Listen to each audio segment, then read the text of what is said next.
intelligence is anything but rare among human beings. It's found among the children of poverty and the children of great wealth. It's found among every race and religion. It's found among little boys and little girls. Children are capable of amazing things. In 1907, one woman challenged the way traditional schools attempted to educate children, beginning with the children of poverty. Her name is Dr. Maria Montessori. She noticed that the children of very, very poor families were displaying the same intelligence, curiosity, and awareness that the children of her very wealthy friends did. And her question was, what could be done to design schools or learning experiences that would work with human nature instead of ignoring it or actually fighting against it? She began to bring in all sorts of sensory puzzles and other devices that were used for measuring intelligence among adults.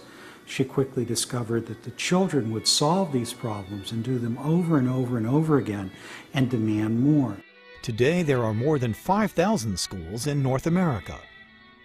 What parents and educators are finding is that the traditional model in the United States has not really been working that well, and it doesn't seem to be able to be modified in a way that works better. And so I think parents are turning to other kinds of education, Montessori being one of them.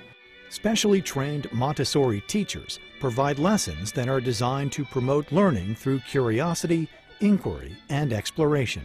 Children can learn individually or in small groups, allowing students to learn at a pace that is comfortable for them. The teachers are trained observers. They watch the children in the classroom, they watch what they gravitate towards, they watch what they avoid, and then we have strategies, and it depends on the child. You know, some children you can say, I've got this fabulous lesson. Come, I've got this lesson for you. The way the children were behaving, the way they were, working independently of one another, how the older children were helping the younger children, and how the teachers seemed to be more of a facilitator and an observer more so than a dictator at the top of the class, just repeatedly, drilling children as to what they needed to do next. The children were working, very cohesively in their own individual environments, and it was very impressive to see. I would say that this environment allows her to be creative and free, and she loves coming to school every day. So I think this is the way education was intended, because I think you should enjoy learning, and for us that means that she'll always have a love of learning.